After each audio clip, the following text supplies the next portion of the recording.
What? Who? Oh, I must have dozed off. Perhaps we need a spot of tea to wake us up. What do you say, Rufus? Yes, quite right. Better get back to work. This book won't write itself. Maybe I should start somewhere easier. I'll come back to the prologue later. The sun rose over another perfect day in picturesque Arthurton.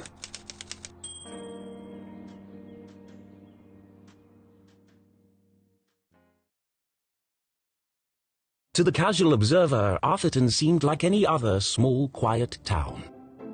It was nestled in a valley between two mountains, lined by lustrous forests, and perched on the edge of a pristine lake.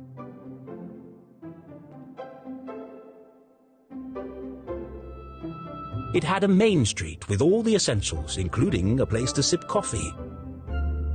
It had schools, a college, a church, and a police station. It even had a museum no one ever visited. It was the kind of place you might find anywhere on your travels. Typical, maybe even forgettable. But there was one thing in Arthurton that was unlike any other town in the whole world. Actually, it was a girl. Her name was Jenny LeClue. And she was the world's greatest detective.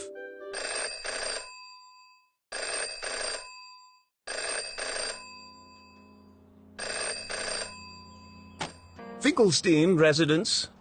Oh, hello, Glenda. Yes, he said he might ring.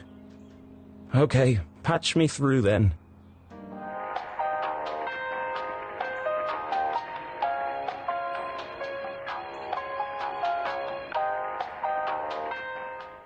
Richard? Yes, I got it. I did, and my answer is no. I understand that, but... Well, yes, of course, but... No. Nothing is settled. I'm not going to do it. It goes against everything my books stand for. No, not yet. But if I could just... Please, listen to what I'm saying.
You don't understand what you're asking for. You want me to turn Jenny's world upside down? Kill off my characters and destroy everything I've built over the last 30 years? Fine. I'll give you what you want, but I warn you, I'm a stream of consciousness writer, and you have unleashed my fury. Good day, sir.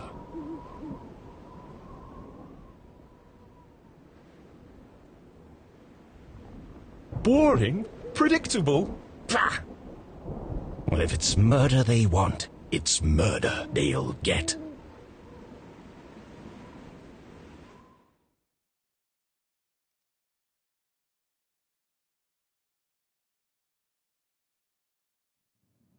It should have been another perfect day in Arthurton.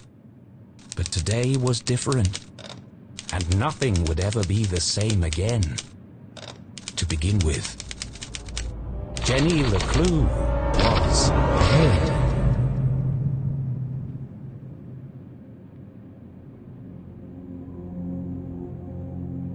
Her skin was pale, her eyes glassy and frozen. What cruel fate had befallen our beloved detective?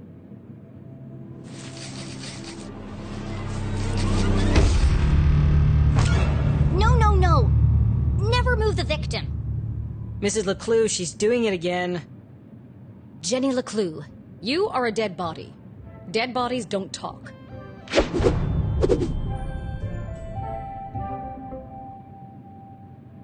But he's doing it wrong!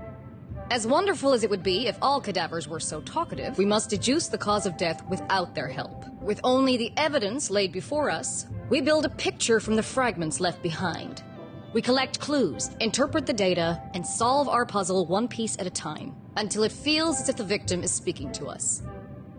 But Jenny is right, Jonathan. You mustn't disturb the crime scene. Vital evidence could be lost. Sorry, Mrs. LeClue. Okay, you've all had a chance to study the body?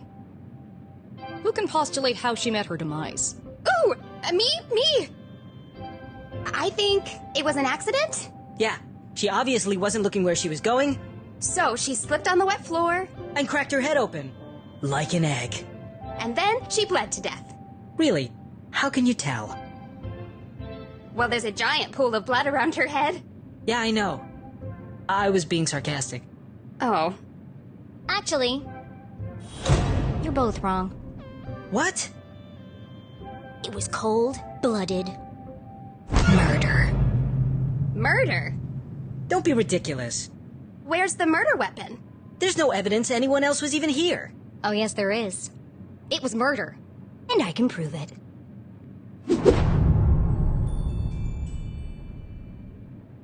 Jenny had read all the books. She'd absorbed all her mother's teachings. But there was nothing quite like getting your hands dirty. How many people get the chance to solve their own murder? The first step in any good deduction was collecting evidence. Seemingly insignificant details could provide a vital piece of the puzzle. First, I'll search the crime scene for clues. Then she'd analyze the data, and finally... deduce the real cause of death.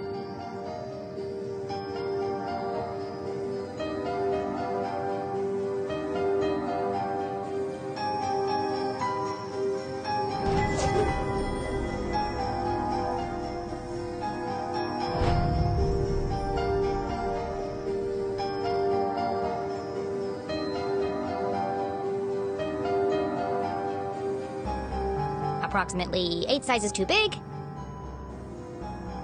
and covered in mud.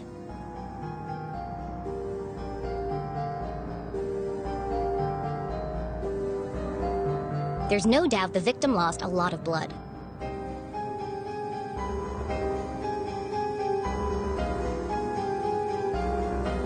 The victim has a green smudge on her lips. It's not lipstick.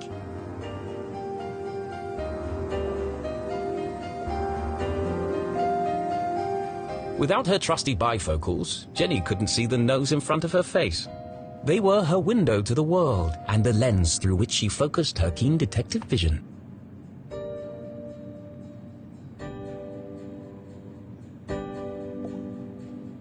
It wasn't Jenny's style to wear accessories. But this hair clip was the exception. Its function as a lockpick had saved Jenny from a long night trapped in her school locker. She'd worn it ever since.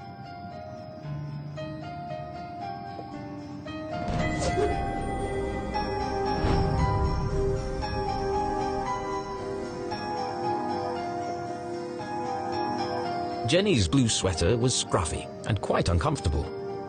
But her grandmother had knitted it, and so it was her favorite.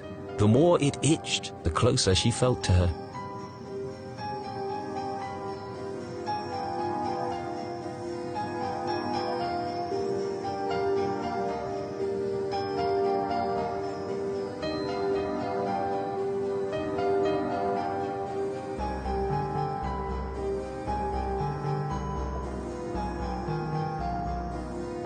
What a waste of perfectly good coffee.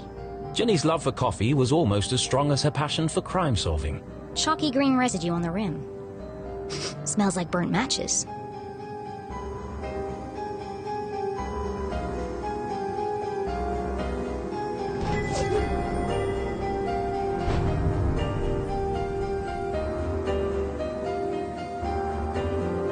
The floor is wet and slippery, but also immaculately clean.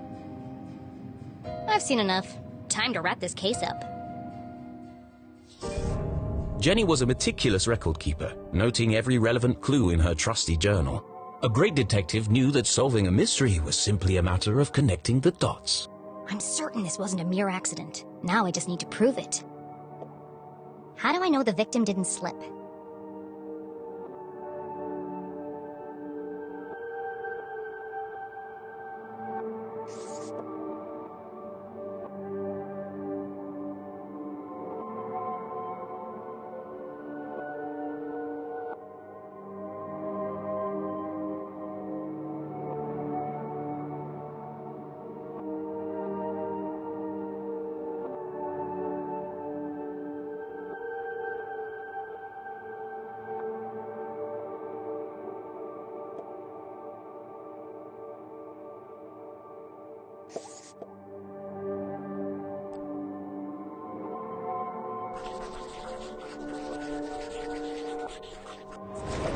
The victim's boots are filthy. They should have left big muddy footprints on the floor. So where are they?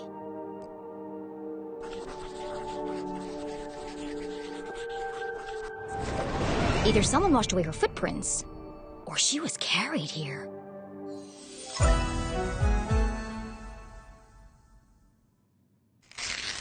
Okay, that proves she didn't slip.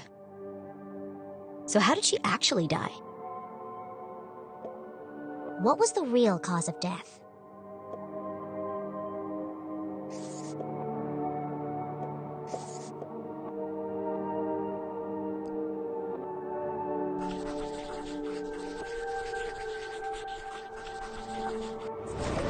There's a green residue in the bottom of the victim's coffee cup. It smells of burnt matches. Phosphorus. Also found in common garden fertilizer.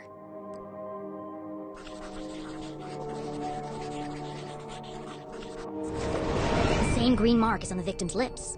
Her coffee was spiked with fertilizer. Someone clearly wanted her dead.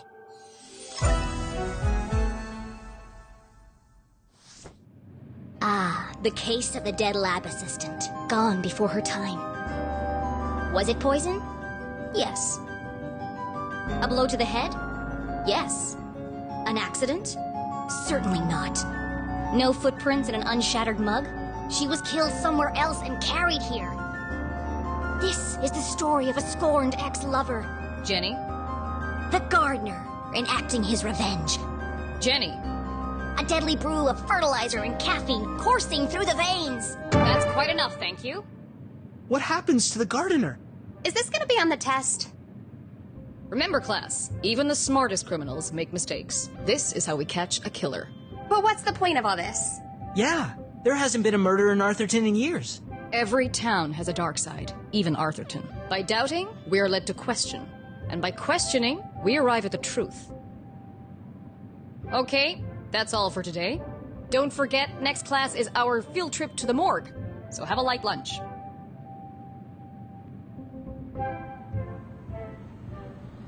The students need to think for themselves, Jenny. That's why they're here at Gumboldt. To learn. I just figured we all had places to go. Speaking of which... And where are you off to, young lady? I'm a dead body mom, remember? Dead bodies don't tell. See ya! Wait, before you go, I have something for you. Cool!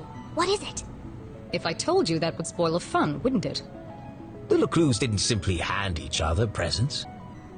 They hid them. It was a family tradition, and Jenny had developed a sixth sense for finding them. With her trusty magnifying glass at her side, nothing eluded her.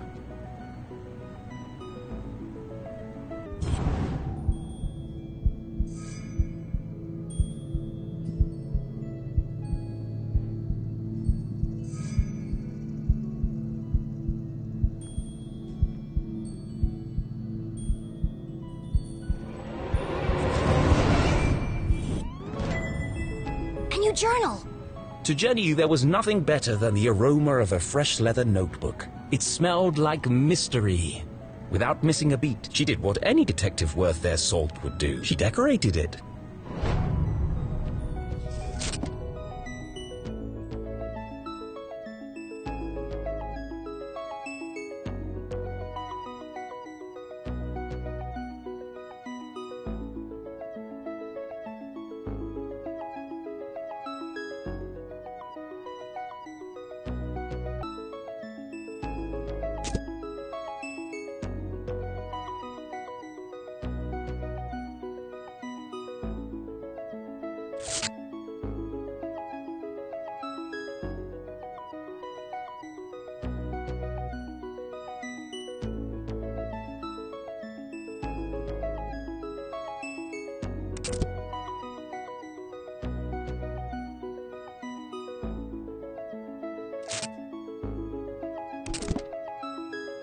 A new journal meant new adventures.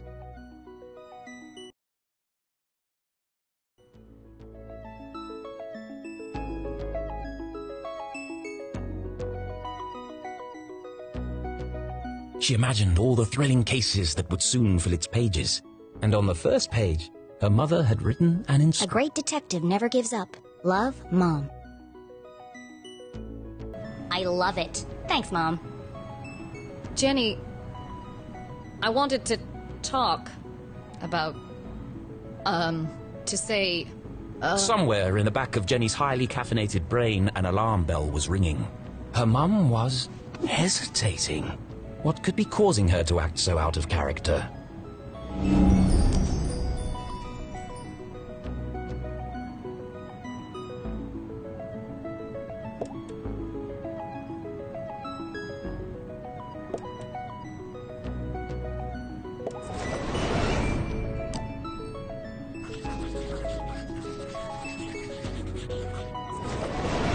Crossed arms. Furrowed brow. Jenny saw it coming from a mile away. Her mother was about to get Emotional. I've really gotta go. No, Jenny, wait. I need your help. What? Really? Jenny couldn't believe her ears. It was extremely unusual for her mother to ask for help. It must be something very important. Tracing the steps of a deranged killer? A cold case that only someone with Jenny's expertise could solve? I've misplaced the students' essays on decapitation. See if you can find them for me before you leave. I have to run. Wow, the case of the misplaced papers. Are you sure you want to trust me with such a complex task? I have no doubt you'll be able to find them. They're around here somewhere. Jenny was unsure if her mother was unable to detect sarcasm or just really good at ignoring it.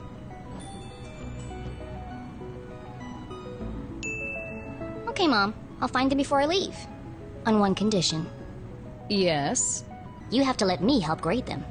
One of Jenny's favorite pastimes was grading papers. Nothing pleased her more than giving a big shiny F to an overconfident student. Don't push your luck. Please. Okay. Yes. Find the papers and go straight home. But I'm meeting Keith tonight. No buts, remember? Oh, I'm sorry. Maybe I'm still feeling the effects of being poisoned for your class. Well then, I have the perfect antidote. You're staying with your cousin this weekend, and you still need to pack. This again? Look, I've considered your offer, Mom, and I'm going to have to decline. I'm old enough to take care of myself. I'll be back late tonight. There's meatloaf in the fridge.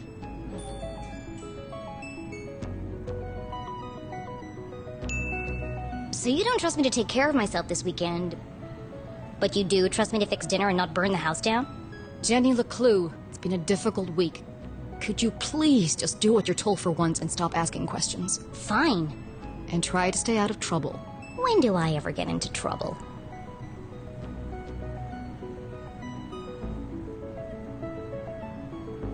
All right, let's find these papers and get out of here.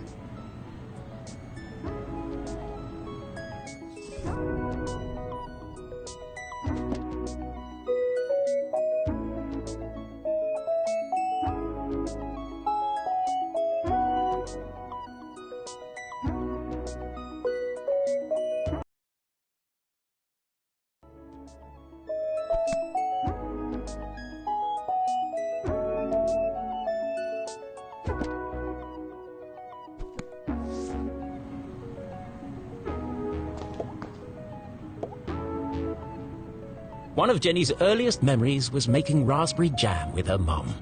It's the perfect substitute for blood in class demonstrations. And better tasting than the pig's blood the textbook recommends.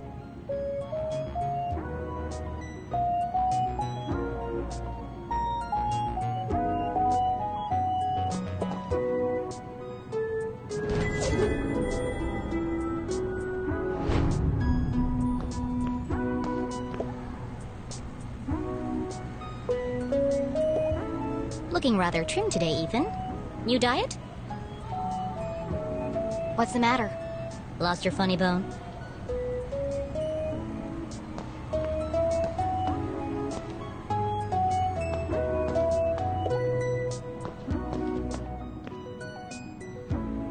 Becoming a great detective took more than book smarts. You needed real-life experience. And Jenny was always on the lookout for a chance to get her hands dirty.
Please do not touch. Someone must be running an experiment.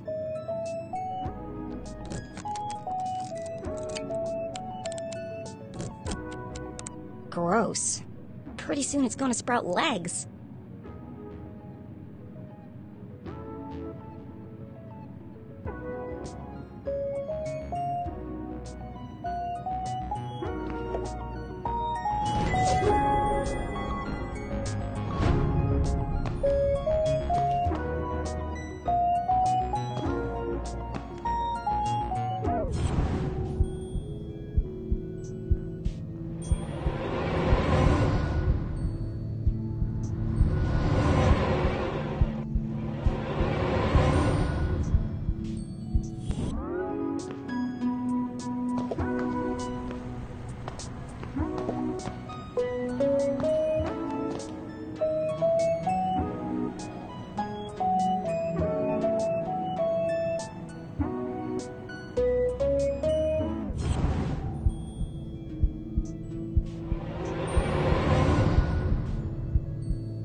It's one of the students' term papers.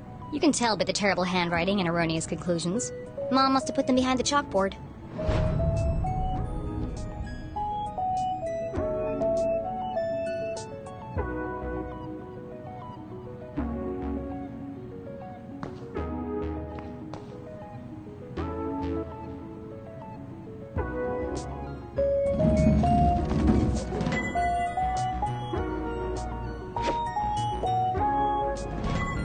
Found you. Time to get out of here.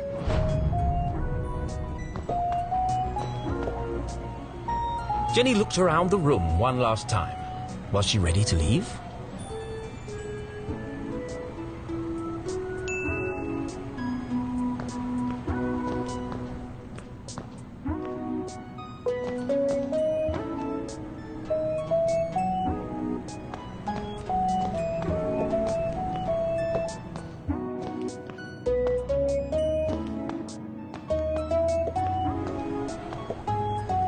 Jenny looked around the room one last time. Was she ready to leave?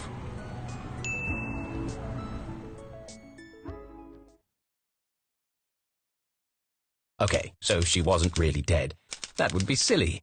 No, Jenny was alive and well and ready for another perfect day in Arthurton.